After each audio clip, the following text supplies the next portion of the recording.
Hi, this is Dave Huttner, youthful, handsome founder of the Peace, Love, and Progress Party, peaceloveandprogressparty.org.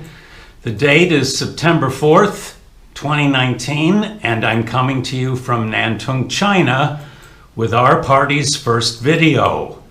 This video will not be a glitzy Hollywood caliber newscast, as are those from the G7 conference, which ended 7 or 8 days ago. But I promise you that this video will not waste our time and your tax money. The G7 leaders of Japan, Italy, Canada, France, the UK, Germany, and the US made some real progress in their personal acceptance of themselves and in their relations with one another. As for real political progress, there was not even a hint of it. Russia and China, two great powers which must be at the table where global peace, progress, and cooperation are at issue, were not invited. They were not invited because the seven are Western imperialist countries, Japan having become westernized in many ways, while Russia and China are Eastern and largely Eastern National Socialist countries. These distinctions are greatly misunderstood. I'll define them below. The seven discussed and argued over the other countries that they want to exploit. Why else would the entire conference not be televised? They also discussed their responses to emergency situations. As always, our political place seekers, posing as leaders, lack the understanding and even the intent to prevent emergencies. Emergencies such as nuclear weapons proliferation, arms buildups, global warming, poverty, trade war, terrorism, the migration of political and economic refugees, and the instability of currencies and governments. Current governments, political parties, and politicians, the fledgling Peace, Love, and Progress Party notwithstanding, are treating all of these as if they were separate problems that can be solved separately and effectively. They are not separate problems, and the politicians that think so are political amateurs, place seekers posing as leaders. They don't know the first thing about politics and government. They are all emperors without clothes. But you keep voting for them because they are telling you the lies that the child within you, the wishful thinker within you, wants to hear. As sure as my name is David Robert Huttner, which to me has always meant this, I'm going to tell you the truth as best I know it. I've made many mistakes in my time, changed my mind many times on issues. I'm still learning every day, but with this identity, as you can well imagine, I've been focused as well as anyone on finding the truth. The truth, the knowledge and information that advances human evolution, justice, the outcomes that truth demands, and your friendship and esteem mean more to me than even love and money. Money can't buy love, and unfortunately, in our savage world, there's pitiful little love. You have to be extremely lucky to find it. I'm part Irish, but I don't have the Irish luck. I'm in the same boat with Murphy and Kelly and those other Irishmen that don't have the fairies on their side. Murphy was the Irishman that said, "Whatever can go wrong will go wrong." Now you might think that Murphy was the ultimate pessimist, but if you did, you'd be wrong. Murphy was only the penultimate pessimist. The ultimate pessimist was Kelly, who said Murphy was an optimist. So I'm determined to tell you the truth as I see it and earn your esteem, but in the case of those of you that are religious, doing both is going to be a challenge. Like most Americans, I was raised in a Christian household. There were times when my father was doing business in 13 Midwestern states and away from home most of the time. At these times, when I was only still a boy, I was the only man in the house, and I fervently prayed that there might be some big guy in the sky who could help us and protect us. But by my 7th grade school year, the family had become more secure. Prior to my 8th grade school year, we moved from Pittsburgh to Indianapolis. In Indianapolis, I became enrolled in an elementary school where during the springtime of the previous year, everyone had been severely traumatized by a rare and tragic event. My detailed memoir of these events is a little 100-page book entitled Heaven Sent, which is one of the free downloads that you can download as a PDF at peaceloveandprogressparty.org. But to shorten the story, all the traumatized students at Francis Willard Indianapolis Public School number 80, and even many of the teachers, believed that I had been sent by God to replace a boy whose life had been violently and shockingly taken, seemingly by an act of God and before their very eyes. Just imagine how much all these children loved someone whom they believed had been sent by God. I knew I hadn't been sent by God, but you can't help loving people that love you. And I was crushed when I learned that I would not be able to go to the same high school as my friends the next year. Why? Because they were going to black out, isolate within their unconscious minds the whole of their elementary school experience, and me with it. The school system and the city government wanted them to do this so that the school system could evade liability for the tragedy that had happened. Indeed, that was what happened. But this experience started me to wonder, maybe the whole world is as crazy as it is, and we as crazy as we are, owing to traumas of our prehistoric past. I resolved to discover what those traumas were, to devote my life to it if necessary. I made gradual and desultory progress in my search for these answers up until the time when I was 40 years of age. It was then that I discovered the real K&R meaning of the class struggle, which I am going to share with you below in a moment.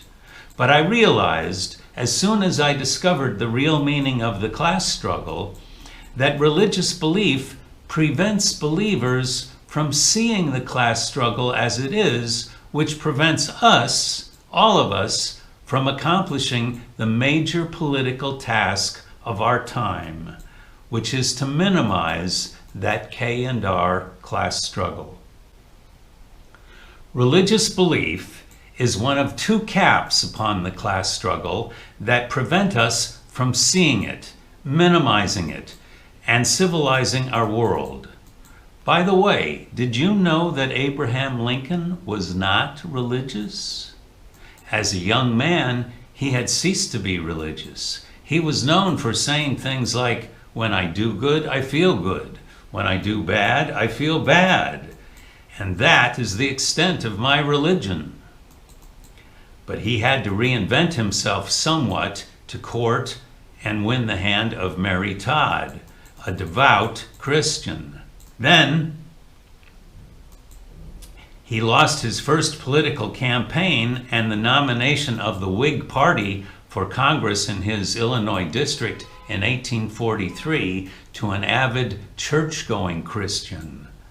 While drafting a speech on December 28, 1857, he realized that Christians, especially Northern Christians, were a major faction within his political camp, within the camp of the anti-slavery folks.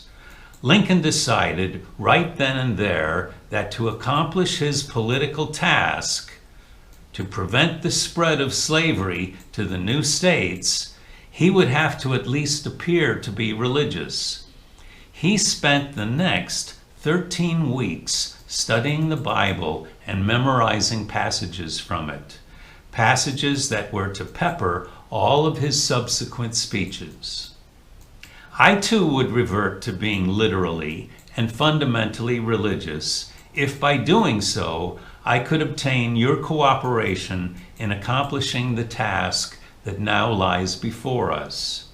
But as I've told you, as soon as I discovered that task, which we'll get to in a moment, I realized that the literal belief in religion is not compatible with its accomplishment.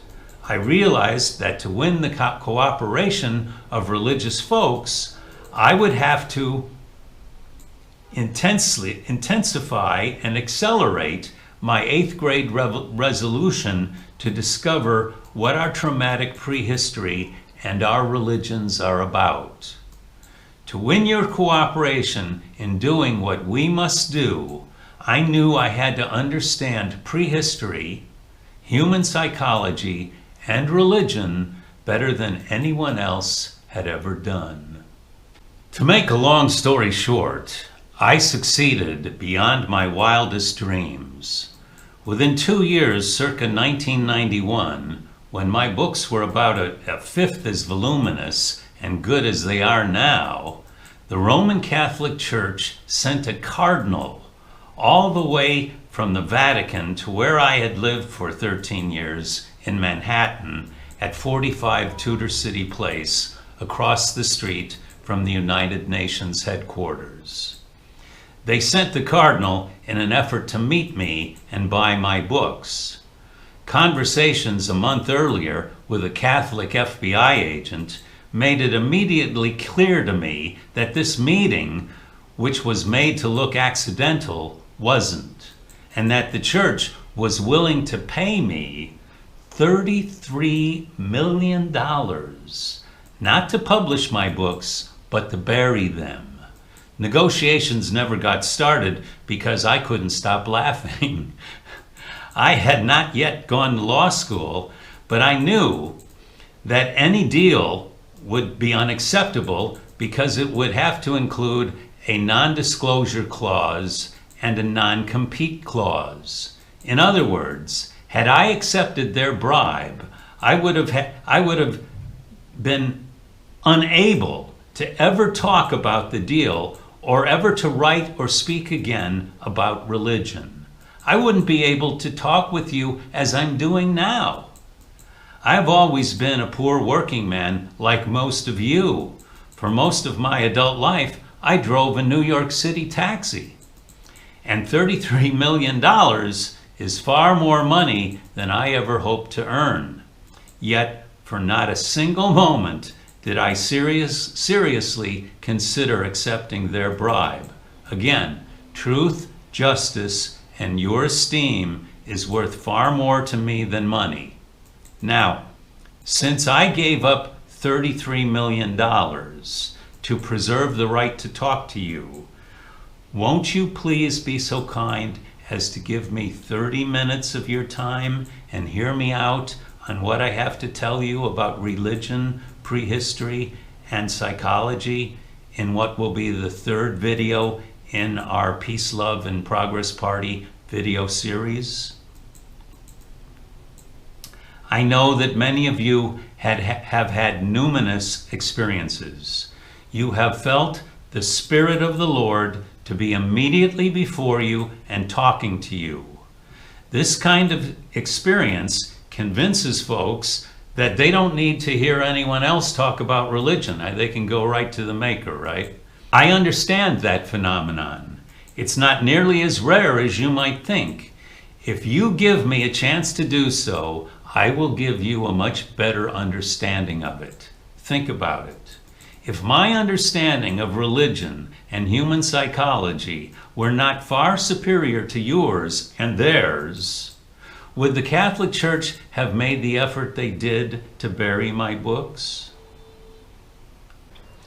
To be fair to the Church, they were not the only party that tried to unduly influence me. I've been subjected over the years, and within my own native land, the USA, to every kind of carrot and stick except torture and murder, and secret police agents or undercover cops driving unmarked police cars have tried at least 3 times to kill or seriously injure me, twice in Manhattan and once in Hoboken. Okay, so it's probably best for religious folks to tune out at this time. Before listening to or reading anything else from me or the Peace, Love, and Progress Party, either read Heaven Sent and The First Christmas, which are both free downloads at peaceloveandprogressparty.org, or wait until our video on religion, which will be the third video in this series, is released. That's the end of the religion digression. Let's return now to our main subject, the class struggle. All of our pervasive and persistent social, economic, and political ills are just symptoms of one very basic underlying problem. And that underlying problem is the K&R class struggle. I'm going to very thoroughly explain what the K&R class struggle is, but before I do, it is probably best to say a few words about the other cap upon the K&R class struggle. The other cap, other than religion, that prevents folks from recognizing the class struggle and prevents all of us from effectively dealing with it. That cap is homophobia and latent homosexuality. Homophobia and latent homosexuality will be the subject of our next video. It is a symptom with which virtually all of the most successful people in politics, business, and industry tend to suffer. As I'll show you in the next video, these individuals and everyone suffering from homophobia and latent homosexuality are terrified of real social change. Homophobia and latent homosexuality is what causes today's political place seekers that pose as leaders to mislead us as they do. They prevent social change, be they conscious of it or not, by misfocusing public attention and squandering government resources on the mere symptoms of the K&R class struggle, while refusing to identify that class struggle as the common cause of the symptoms. This Mexican hat dance that they do around the root problem guarantees that there can be no significant social change. Now for the class struggle. In the 18th and especially the 19th centuries, intellectuals interested in history began to take a more sophisticated approach to the subject. Instead of seeing historical change as resulting from the heroic acts of individuals, or God, or even ideas that magically transform society, they began to focus upon the interests of classes, groups of people united in their common economic interests, and the struggle between classes with opposing interests. These historical materialist philosophers included Scotsman Adam Smith, the author of The Wealth of Nations, a Dutch writer who preceded Smith and greatly influenced him, David something, the family name escapes me, and especially Karl Marx. Marx and his friend and collaborator, Friedrich Engels, knew that materiality preceded consciousness. Indeed, consciousness has evolved within the animal kingdom as a result of developing a nervous system that repeatedly receives, stores, processes, and responds to sensory inputs, information, change over time. The differences in the cycles of information over time give rise to the awareness of self, of the relatively stable system responding to a relatively changing external environment. The cycles of electricity are in a donut-shaped object that's down at the base of the brain. It's called the intralaminar nucleus. Electricity cycles in that donut at a steady state of 40 cycles per second. So, at 40 frames per second, it looks continuous to us. We're not aware of frames. But when the electricity in that donut object, also, there are long nerves called ganglia, which attach to the donut and stretch throughout the brain. Through those nerves, the cycle receives its inputs. But when the electricity in that donut is gone, when the EKG machine bottoms out at 0, we're 97 cents worth of chemicals, worm food. Everything in this universe is material. There is a soul only in the figurative sense of us possibly being remembered for the good things that we do, or in some cases, for the notorious things.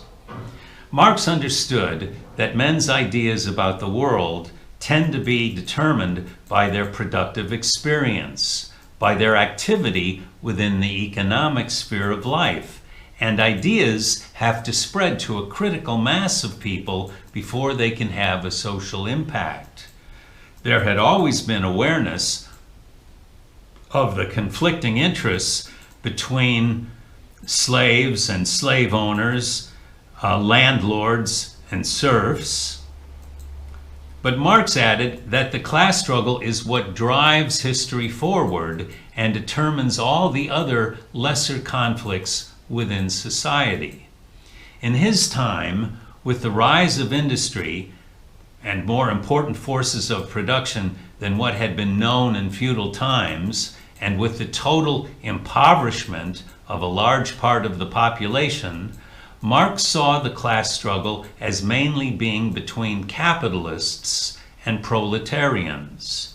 Capitalists own industrial or commercial means of production, e.g., mines, stores, factories, and proletarians own no means of production and have to sell their labor power to the capitalists. The capitalists, as of Marx's time, had already developed their ideology, their systematic arguments that furthered their own interests in accumulating wealth at the expense of the proletarians that worked for them. This ideology culminated in the very vicious social Darwinism, which said that the workers were genetically inferior to the propertied classes and could only be where they were, on the bottom of the social hierarchy. Somebody had to develop the counter-ideology for the workers, and Marx, being an excellent lawyer, took up the challenge.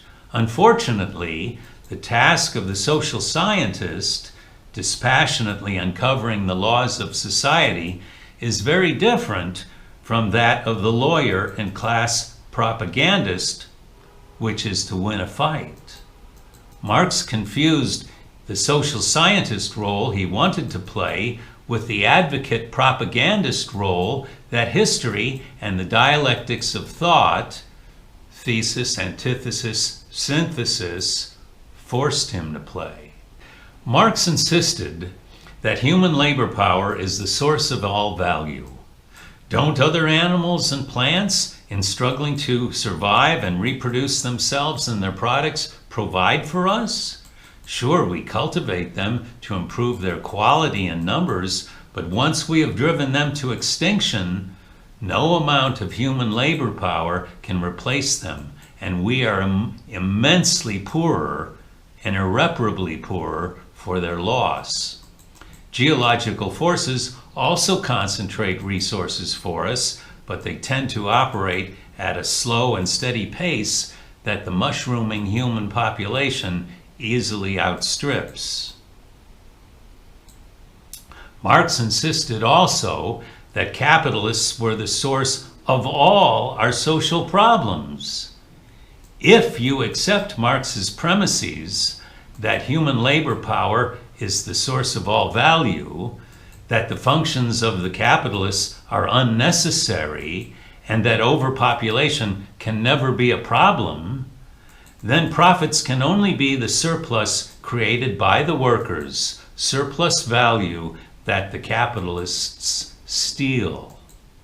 If this were true, then the proletariat had only to eliminate the capitalists and socialize ownership of the major means of production to develop paradise on earth.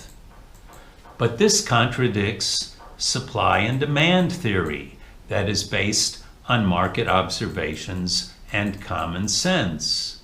I'm going to show you 3 Cartesian graphs, each showing the average real wages, the price of labor adjusted for inflation, on the y-axis, and the level of employment on the x-axis. Wages and employment are determined by the demand and the supply for labor. The demand curves with the D labels are the lines sloping downward and to the right. At lower prices for labor, the capitalists are willing to hire more workers. The supply curves with the S labels are the lines sloping upward and to the right. At higher wage rates, more of the workers are willing to work or to work for longer hours. Here's graph 1 on my magic whiteboard here. It depicts real wages and employment in the usual situation when labor is greatly oversupplied. Marx admitted that most of the time there is an army of surplus laborers. Where the demand and supply curves intersect, we get the y-coordinate, indicating the wage rate, the price of labor. We also get the x-coordinate at that point of intersection, which gives us the level of employment. Now, notice that there is a huge number of surplus workers, as indicated by the difference between E full and E actual. Because labor, the number of wage workers, is in oversupply, the capitalists only need to pay them subsistence wages, which means just enough to allow themselves to survive and produce the next generation of workers. When jobs are scarce, many people feel lucky to have any job and will work for subsistence wages. The thinking is, if you don't take the job at subsistence wages, some other desperate person will. Now, Marx blamed the capitalists or the capitalist system in general for this surplus army of workers. Where and when have the capitalists or even their most despicable politicians forced anyone to make babies? Banker political economist David Ricardo, with his iron law of wages, and clergyman Thomas Malthus, with his essay on population, laid the blame for overpopulation where it belongs, with the poor, the wage laborers. Malthus said that food supply tends to grow arithmetically and population geometrically. I'll describe Ricardo below. Both of them were one-sided. but they were basically right in what they did say. Marx had no answers for their arguments, so he did what the losers in debate usually do. He attacked them as individuals. Incidentally, prole, the root P-R-O-L-E, the root of the word proletariat, referred in Latin to a poor person that multiplies like rabbits. Now look at graph number 2. It shows real wages, adjusted for inflation, at the peak of the business cycle when labor is most in demand. Notice that the demand curve has shifted to the right and crosses the supply curve at a much higher y-coordinate, at a coordinate, y-coordinate, that is substantially above the subsistence level. Our savage society never operates at full employment because there's always a large group of broken down and demoralized people that either can't or won't work productively at any wage rate. That's true of every ethnicity and every national group. I don't like to think of those days, but before I changed my name, I was a notorious derelict. I laid around the yard all day. You probably heard of me.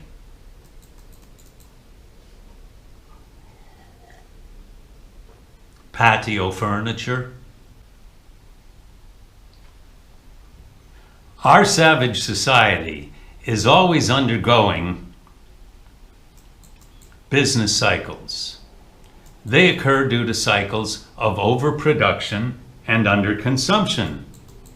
Marx blamed these cycles of economic boom and bust wholly on the capitalists.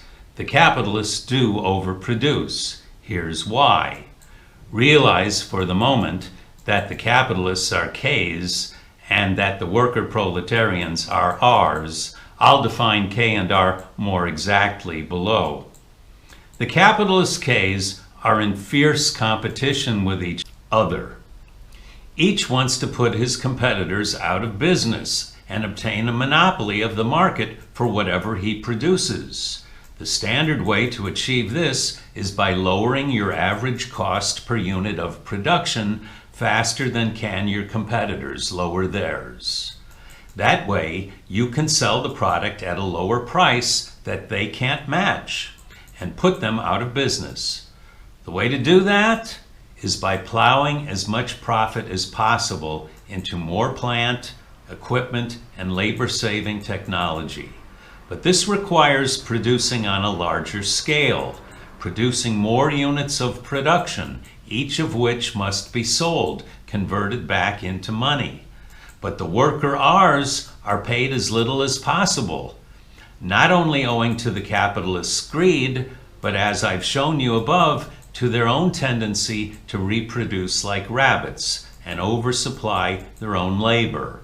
What do the workers generally do at the peaks of the business cycle, at the boom times? Like the one indicated in graph 2, they enlarge their families. They have more children, exactly as Ricardo's iron law of wages states. The workers are largely responsible for labor being, at most times, oversupplied, which drives their wages down to subsistence level and contributes mightily to underconsumption. Production, over the course of the business cycle, outstrips the workers' accumulated purchasing power. Consequently, the capitalists have to slow down production and lay off workers. Unemployed workers buy even less. Thus, the downward part of the cycle begins and snowballs until wages and the price of raw materials and intermediate goods fall so low that a profit can be foreseen once more and production starts back up again. Graph 3 shows wages and employment in a population-controlled society. You'll see below, when I define K&R more precisely, why a population-controlled society must also be an equal opportunity society. Here, business cycles would be eliminated because the supply of labor and the demand for consumable goods and services are largely inelastic, vertical lines on their supply and demand graphs. In a population-controlled and equal opportunity society, labor would be undersupplied for at least two good reasons. First, procreation rights would be awarded mostly to the more accomplished people, most of whom would not be wage workers. Secondly, by undersupplying labor, you create an incentive for industry to automate or otherwise eliminate the most undesirable jobs. The undersupplying of labor would maintain real wages at a level substantially above subsistence level. The average worker would be able to save enough to substantially improve his living conditions and quite possibly his class status too. So contra Marx, the capitalists are not wholly to blame for the workers' poverty. The workers' own tendency to overproduce themselves is partly responsible for their poverty. But the best disproof of Marxist economics is in the pudding. Everywhere where Marxist socialist revolutions triumphed and did socialize the major means of production, what actually transpired was the economic equivalent of a train wreck. Efforts to create equal opportunity without population control and without highly paid people to perform the functions of the capitalists, enforcing discipline and managing people within the workplace, performing accepted accounting practices and paying people according to their work, and rationally regulating production and investing according to estimates of market supply and demand, resulted in a societal race to the bottom. Instead of Marxist economies becoming characterized by the communist ideal of from each according to his abilities, to each according to his work, they became characterized by to each according to what he can steal. Moreover, people who wanted to become capitalists were constantly arising from within the class of small independent producers and coming into conflict with the Marxist government and the Communist Party that forbade them from so doing. In order to stop the downward economic spiral, prevent collapse, and reconquest by predatory external imperialists that wanted to take advantage of the hapless people's desperation and reharness their country to the imperialist yoke, every country that has undergone a Marxist socialist revolution has had to transition to state capitalism, also called, and I'll usually call it, National Socialism. Herein, a compromise is struck between the domestic capitalists and the workers. Typically, the compromise calls for land to be socially owned, but life estates to be granted. The state issues its own currency and takes over banking and credit.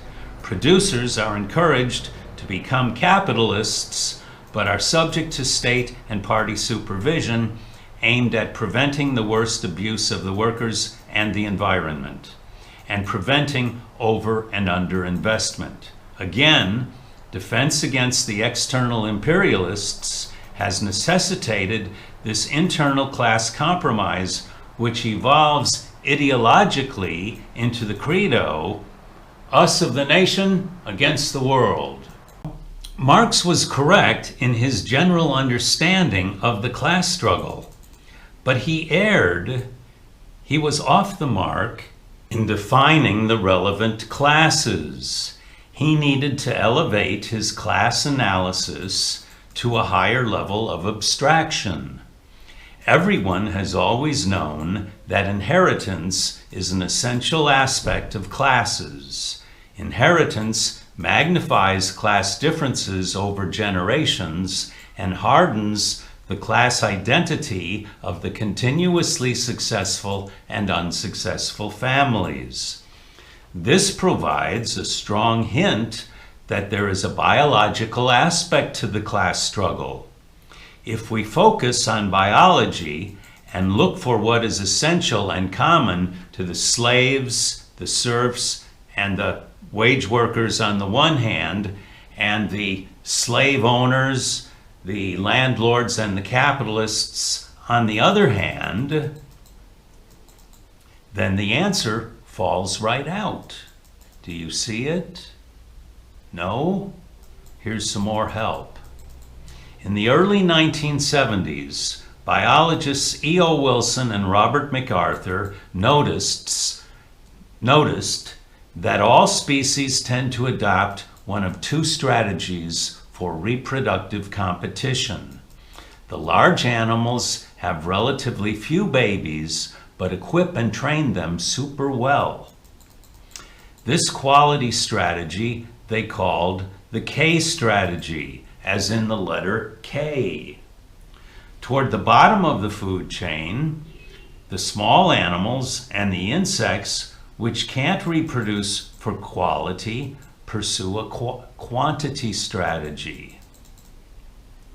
They have many, many babies. Wilson and MacArthur called the quantity strategy the R strategy, as in the letter R. At perestroika time, that was circa 1989, when Peace, Love, and Progress Party founder David Huttner had been on both extreme ends of the political spectrum and was searching for a new theory of the class struggle, he noticed that humans, at the absolute top of the food chain and in competition only with each other, are a food chain in microcosm.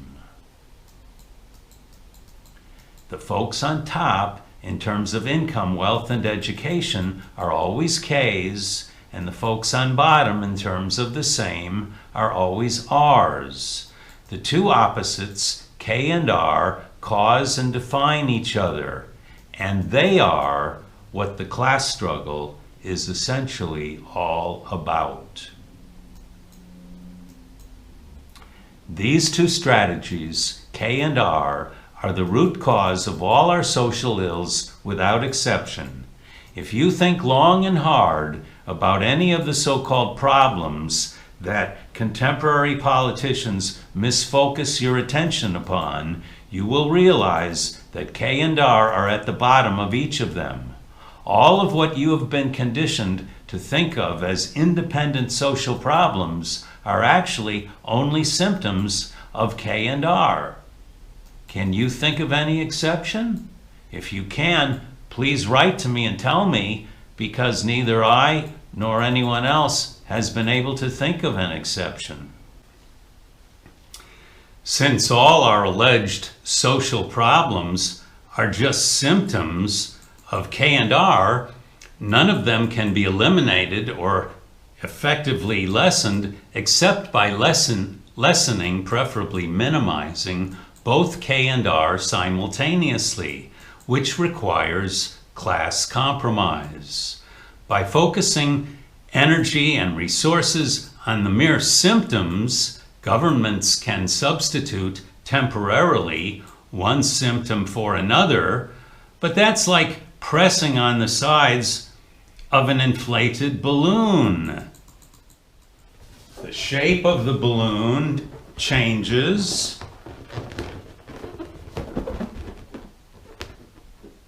but not its volume. Its volume, the volume of our bag full of problems, remains the same. The only way to effectively and permanently eliminate any of and every symptom of K and R, which we have been falsely conditioned to think of as separate problems, is with equal opportunity and population control. Equal opportunity is the antidote to K, and population control is the antidote to R. Equal opportunity and population control combined are the pin that is required to eliminate any and every social problem. Breaks my heart. Because governments are not decreasing both K and R, are not increasing both equal opportunity and population control, governments everywhere keep getting bigger and costlier without changing the savage and unsustainable nature of our world. Every year, governments are bigger parasites upon the public body. Why do politicians persist in making the same mistakes? It has to do with their personalities. Virtually all of them, the PLP party notwithstanding, are Orwellian big brothers, homophobic latent homosexuals. But that's for the next video. Now, notice too that the K and R class struggle can never be won. The two extremes cause and define each other. Neither can be eliminated, neither can eliminate the other, because they are not absolute entities. They are relative entities. The imperialist countries are the relatively K countries, the countries that produce relatively capital-intensive goods. The countries that they colonize and exploit are the relatively R countries that produce natural resources, relatively labor-intensive goods, and babies. Minimizing the K and R class struggle so as to create a civilized and sustainable world also requires us to strike a compromise at the international level between K and R countries.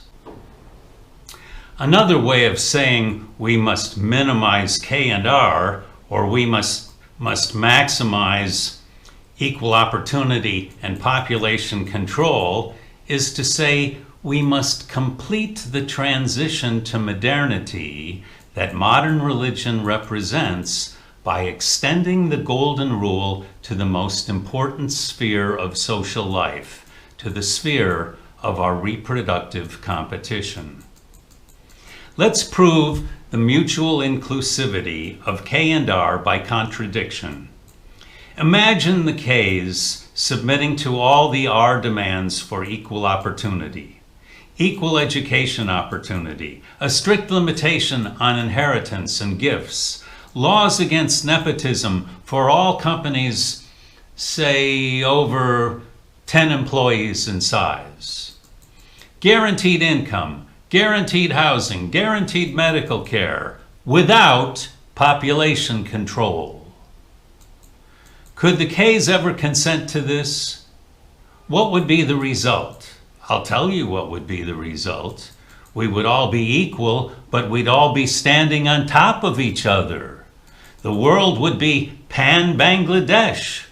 Nobody wants that, and it's not going to happen.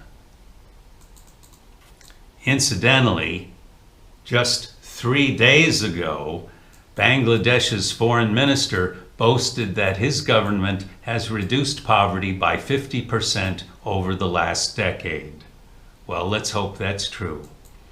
But what he means is that by concentrating on agriculture and education, especially of women, Bangladesh has largely eliminated hunger. However, in the eyes of most of the world, a person can be well nourished and still be poor. Moreover, Bangladesh lies entirely upon a fertile floodplain.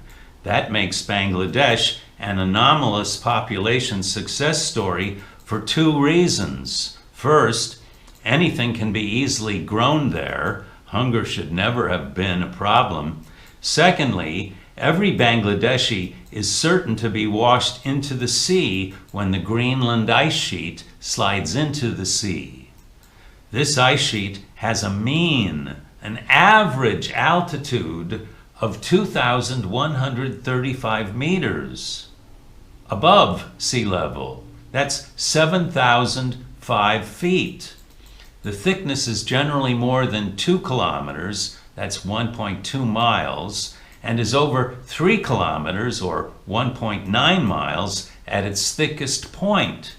It is poised at any unpredictable time when it slides into the sea to raise the sea level by 20 to 30 feet and send out a tidal wave double the height of the subsequent sea rise, that is a tidal wave of 40 to 60 feet, crashing into coastlines everywhere.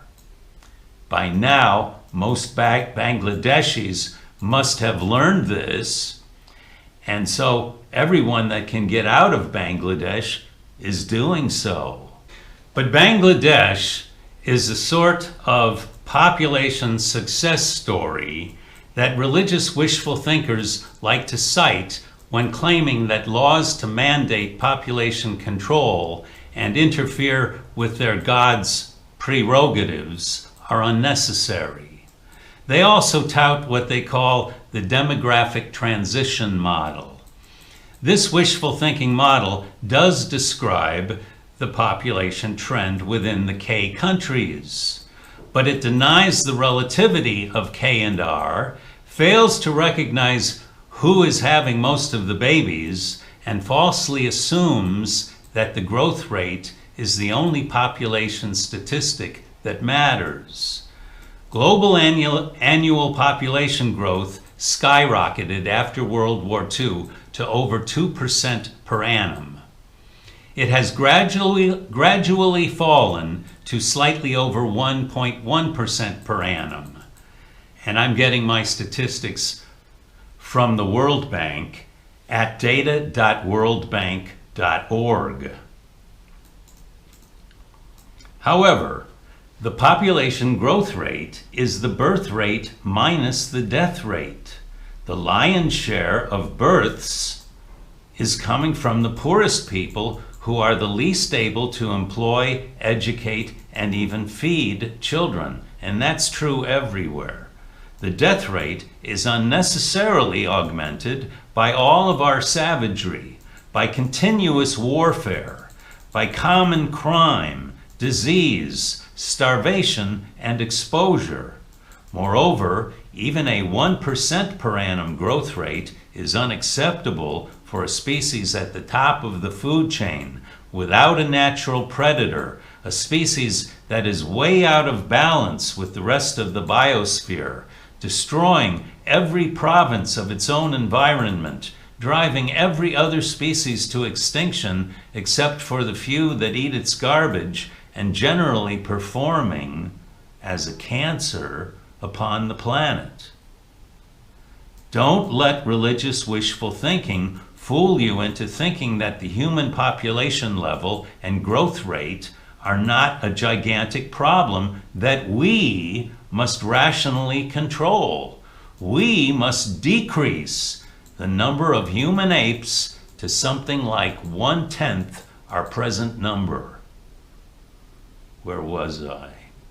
Oh, I was proving by contradiction the mutual inclusivity of K and R. I've already demonstrated the impossibility of there being equal opportunity without population control.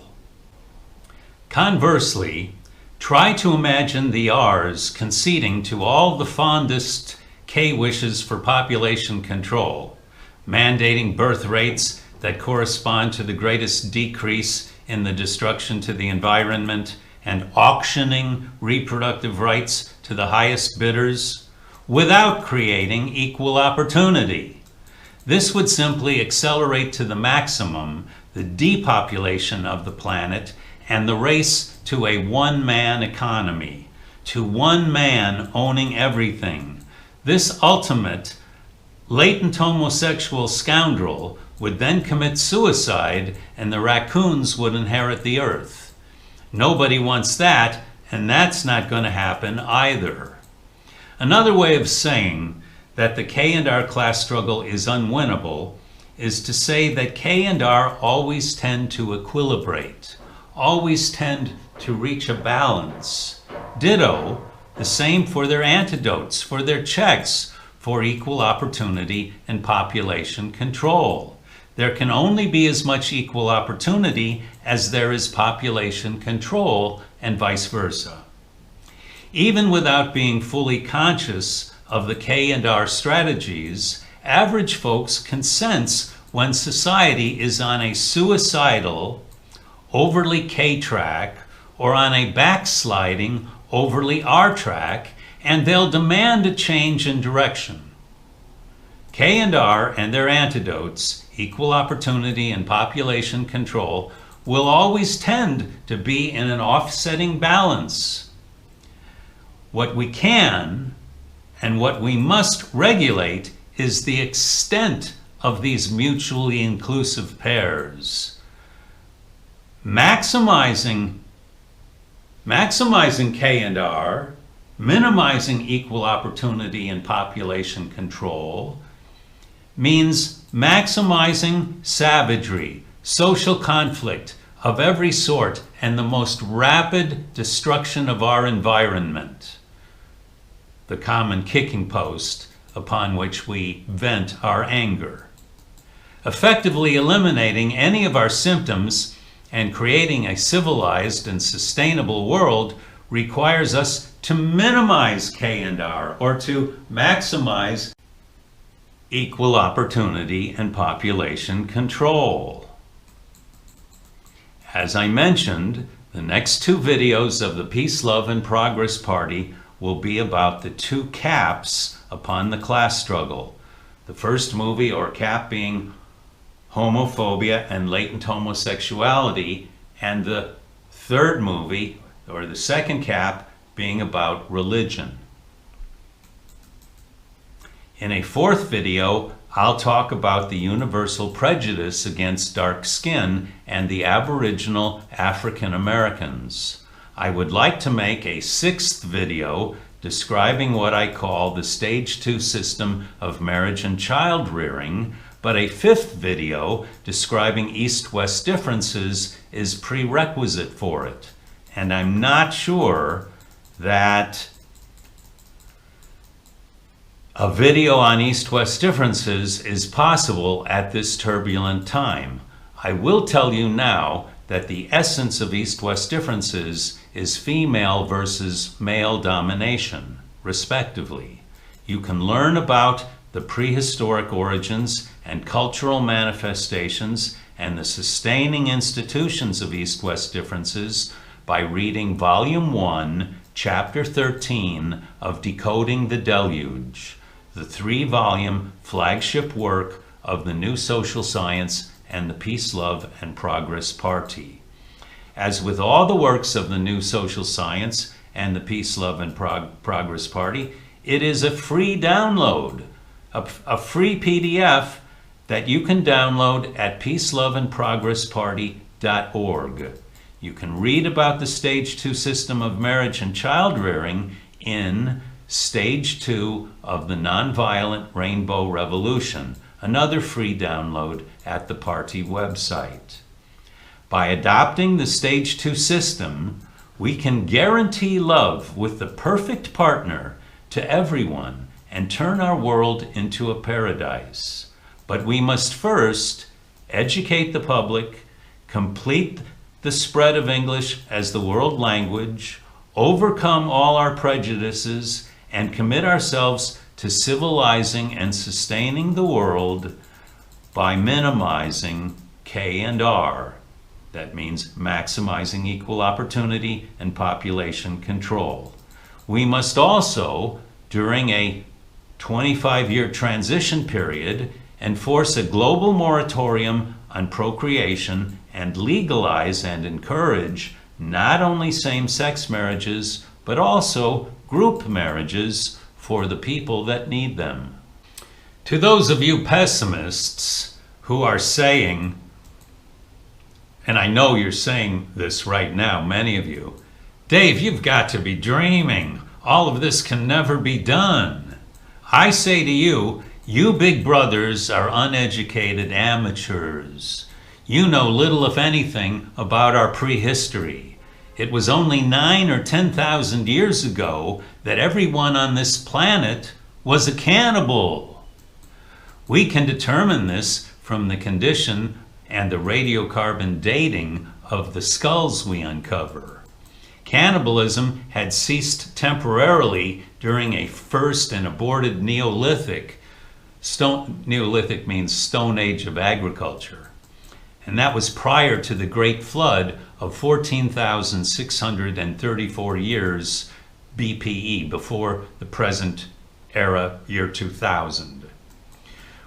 We may also have ceased eating one another during the active part of the species war 31 to 70,000 years ago. But that's because we were, at that time, busy eating our parent species, Homo erectus. With these partial and temporary exceptions, men had always been cannibals.